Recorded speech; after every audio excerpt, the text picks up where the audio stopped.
So you're in a holiday mood and you've decided you're going to buy a property for a family member. Well, this is the ultimate in gift giving, but it comes with a couple of things that you may want to think about before you actually do it. This is Ron Wysakarski at Wise Home Team Realty, and here's one thing that I want to talk to you about. It's your holiday shopping guide. So you've made the decision that you're not going to purchase the ugly sweater or one more pair of socks or something that's just going to sit there and gather dust or maybe get regifted. No, you're going to buy a property for a family member, and you've come up with this great idea and you can't wait to do it. And I bet they're going to be surprised and happy. And most things could go right with this, but no. What could go wrong? Well, the first thing is managing expectations. If you're the purchaser, are you purchasing at a certain price in a certain area, the property that you want or the one that they want? Because that's going to come to a boil pretty fast. If you're attempting to purchase a bargain property that they don't want, you think it's a gift, but if they don't like it, it's a tough one to return. They may have to sell it or something. It gets a little bit messy. So it's going to be a really good consultation, setting the right expectations. Budgets, let's face it, a lot of people start out looking for one type of property, end up with another. Start out at one price point, end up at another. This happens in a regular sales, probably happened to you. But when you're buying it for somebody else, it gets a little dicey. So here's a couple of things I've seen go wrong that could have been corrected in the beginning.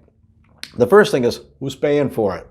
Okay, the person who's paying for it's the person on the contract. They're actually the purchaser, the person of standing. They're the ones that are making all the decisions. And I realize the person who's getting this great gift wants to be a part of the process, but there has to be one leader and one follower.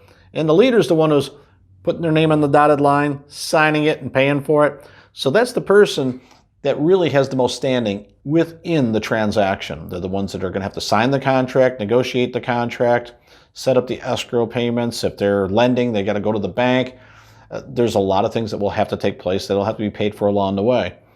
And the recipient of the gift probably wants to help out and have an input and a say. And to a large extent, they should and they can. But when it comes down to the business matters, the only person that has standing that can really work within it is the actual buyer of the property. Not the person going to live in it or get it or get put on the note or anything like that, or on the deed. It's the person buying it. So quick checklist. Let's make sure that the escrow money is understood by the person purchasing it. So if it's $1,000 or $2,000, the person making the purchase needs to be the one delivering the escrow to line up the file for compliance.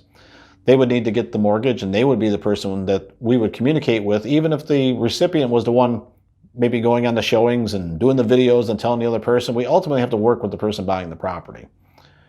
And there could be a situation where the person receiving the gift wants something that maybe is not in alignment with the person making the actual person. Let's suppose for a minute there's additional family members involved or a spouse involved that maybe doesn't feel great about spending $250,000 on a kid or a brother or a sister.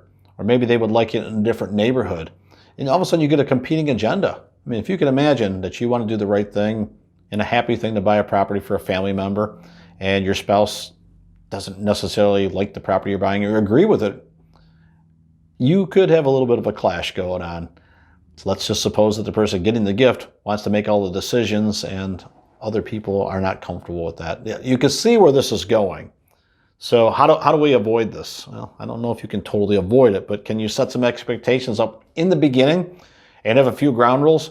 Yeah. And is it a good advice? Sure. I'm not here to tell you that I'm going to give you a 1, 2, 3 to-do list and make it all work out happily. The fact is, most times there's a little friction and a little bit of strife along the way. Now, our goal is to make sure that we're helping our customers and defining our customer as the person purchasing it, not receiving it. So there's really no blurred lines for us, but I can see from the consumer perspective, we're like, I'm the one living in the house. I should make the decisions. Great. The person paying for it might be saying, or their spouse might be saying, hey, we're the ones paying for it. We make the decisions. Well, I don't know that you can both be right on that, but I want to bring it up. So if you're in the market or in the mood, and you want to give the ultimate gift of home ownership to a family member, let's make sure that it's a gift that they want to receive, and it's one that you can give in the way that you want to give. I can't fix everything, but I can at least tell you what I have seen in this market, and I would love to be a part of more transactions where families are helping families and getting them off the ground and doing the right thing and all the excitement that goes with it. And I think if we manage the expectations, we can get you there. Hope you enjoyed my little story about buying for family members, because hint, hint, maybe my folks will buy me a property for the holidays. I would love that. All right, this is Ron Wojciechowski, Wise Home Team Realty, and we'll see you at the shopping mall of houses.